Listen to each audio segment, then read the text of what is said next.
Hello everyone, welcome to Shreeji classes. आज का topic है मॉलिक्यूल। इससे पहले हमने एटम कराया था, वो देख लीजिएगा। स्टार्ट करते हैं। मॉलिक्यूल मॉलिक्यूल क्या है? स्मॉलेस्ट यूनिट है जो किसी सब्सटेंस की एनवायरनमेंट में एग्जिस्ट करती है। एटम उससे भी छोटी यूनिट। तो मॉलिक्यूल के बारे में बात करते हैं। मॉलिक्यूल क्या है? व्हेन वन और two atoms constitute or combined by chemical bond।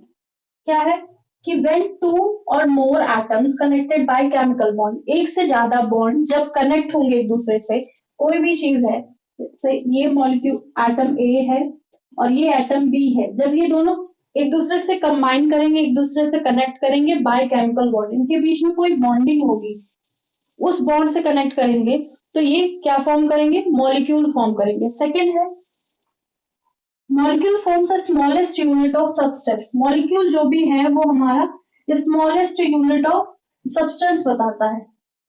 ठीक है, किसी भी सब्सटेंस का स्मॉलेस्ट यूनिट क्या है? Molecule. That retain the composition and proposition of substance. वो क्या करता है? रिटेन करता है। कॉम्पोजिशन मतलब वो जैसा वो मॉलिक्यूल है वैसा ही हमेशा रहेगा। Composition and properties of substance, किसी सब्सटेंस को पता करने के लिए उसकी प्रॉपर्टीज और कॉम्पोजिशन पता होनी चाहिए। तो सब्सटेंस की प्रॉपर्टीज क्या है, उसका कॉम्पोजिशन क्या है, तो ये क्या बताता है? एक मॉलिक्यूल बताता है। जैसा मॉलिक्यूल होगा वैसा ही वो पूरा सब्सटेंस होगा, जैसी मॉलिक्यूल की प्रॉपर्टी होगी वैसे ही उस सब्सटेंस की पूरी प्रॉपर्टी होगी। तो कॉम्पोजिशन ऑफ मॉलिक्यूल और properties of molecule are similar to the substance. Molecule form a basis of chemistry. Molecule ही ऐसी चीज है जिससे केमिस्ट्री की बेसिक है, फंडामेंटल यूनिट है। अगर मॉलिक्यूल नहीं होगा तो हम आगे की चीजें नहीं समझ पाएंगे। अगर मॉलिक्यूल हम नहीं समझ पा रहे हैं तो क्या है? ये कॉन्सेप्ट किसने दिया था? ल्यूसिपस ने दिया था और डेमोक्रिटस ने दिया था। ल्यूसिपस और डेमोक्रिटस ने ये कॉन्सेप्ट दिया था मॉलिक्यूल का, कि मॉलिक्यूल क्या होता है, मॉलिक्यूल कैसे फॉर्म होता है, एक से ज्यादा एटम जब एक दूसरे के साथ मिलेंगे तो वो क्या बनाएंगे, उसको नाम इन्होंने दिया और ये कॉन्सेप्ट उन्होंने दिया था पूरा मॉलिक्यूल वाला। तो एग्जाम्पल है जैसे H2O है, HCl है, HF है, BF3 है, CH4 है।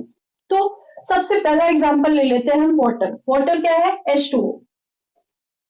जैसे ये O है और ये H है। जब O और H, दो O और एक H कंबाइन होंगे बाय केमिकल बॉन्ड, इनके बीच में कोई बॉन्डिंग होगी, ये जो पूरा थ्री एटम का एक सिस्टम है या थ्री एटम का कॉम्बिनेशन है, उसी को क्या कहते हैं? मॉलिक्यूल। ऐसे ही हम ले लेते हैं HF। HF क्या है? जब कंबाइन करेगा तो ये कॉम्बिनेशन है किसका? दो एटम्स का। ये दो एटम्स का कॉम्बिनेशन है, तो ये मॉलिक्यूल क्या होगा? दो एटम का मॉलिक्यूल। ठीक है। ऐसे ही हम बात करेंगे BF3 की। BF3 क्या है? बी एक प्लेनर स्ट्रक्चर बनाएगा, प्लेनर स्ट्रक्चर बनाएगा ऐसे। तो ये जो BF3 है, ये फोर मॉलिक्यूल्स का कॉन्स्टिट्यूएंट या कॉम्बिनेशन है। BF3 फोर मॉलिक्यूल का कॉम्बिनेशन है और ये एक मॉलिक्यूल बनाएगा जिसमें फोर एटम्स होंगे।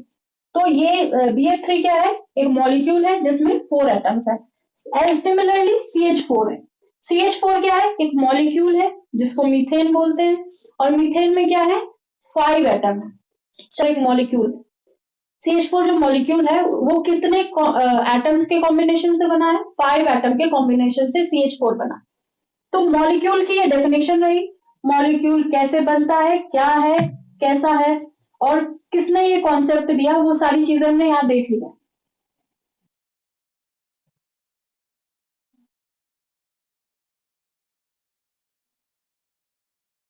इससे पहले का टॉपिक एटम, उसके बाद ये मॉलिक्यूल, उसके बाद जो आगे वीडियोस आएंगे उसको देखते रहिएगा।